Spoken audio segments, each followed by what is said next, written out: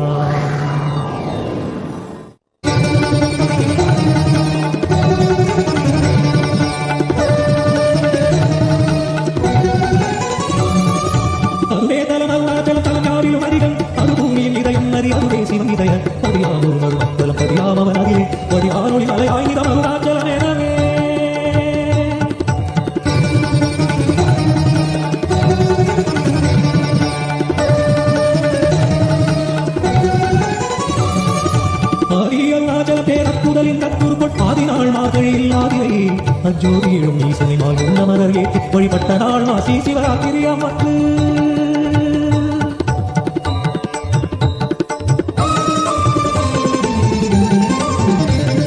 தம்பி உருவாயும் ஒழுங்கு கிரியாக தங்களருளால் தாங்குவதற்கன்றி உங்குடை சித்தனென என உள்ளி பொங்கி ஒளி உங்குகைகள் போக முழு எங்குள்ளே.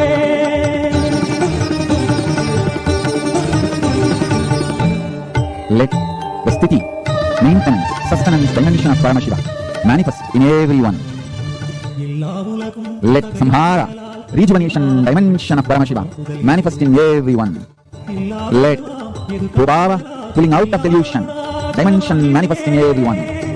Let anugraha, liberation, dimension of Paramashiva manifest in everyone.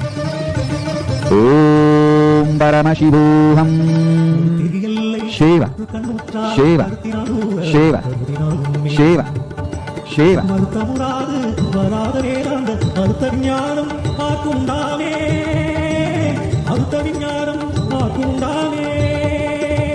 Shiva, Shiva, Shiva, Shiva,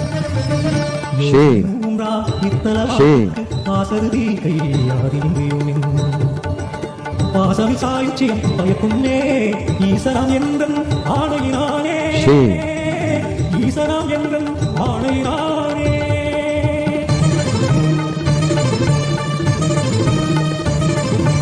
என்றுமே ஓரன்பர்பு இருப்பிடமித்தான் ஒன்று வாத்திரத்தின்னாவும் துன்பை வந்தோய் துன்னி ஒன்று ராதி மொழியும் தீயோன்ற ஒரு கடத்தின் வங்கி குன்று அருணை ஈசன் கோபமென்றல் விடாதே குன்று அருணை ஈசன் கோபமென்றல் விடாதே குன்று அருணை ஈசன் கோபமென்றல் விடாதே. Let the space of Paramashiva, Parameshwara, manifest in everyone. Let the powers of Paramashiva, Parashakti, manifest in everyone. Let the being of Paramashiva manifest in everyone. Let the super consciousness of Paramashiva manifest in everyone. Let the Kailasa of Paramashiva manifest in everyone. Shiva, Shiva, Shiva, Shiva, Shiva, Shiva. Let the Paramashiva Kundalini wake up in everyone. Shiva, Shiva, Shiva, Shiva, Shiva.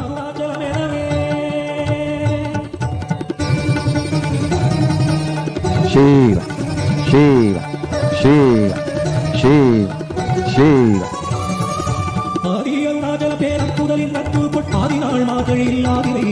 அஜோதியிலும் ஈசனிமாய் உன்னமரர் ஏற்றி வழிபட்ட நாள் மாசி சிவராத்திரியாமற்று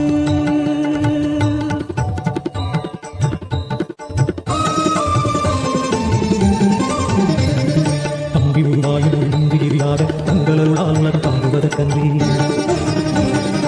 உங்குகை சித்தனென என உள்ளி பொங்கி ஒளி உங்குகைகள் போக முழு எங்குள்ளே.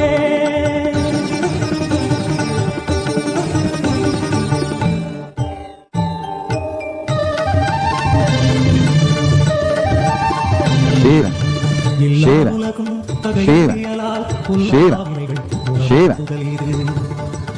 இல்லாததுவா எது கண்ணுடலா எல்லாரருணாச்சலமாம் இதுவே எல்லாரருணாச்சலமாம் இதுவே.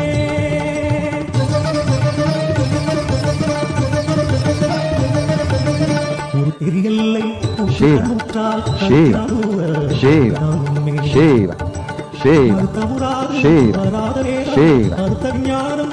Let Paramashiva's Kailasa, by the base of Paramashiva, Ganapati, Nandi, all the gods and goddesses of Kailasa, open for everyone. Shiva, Shiva, Shiva, Shiva,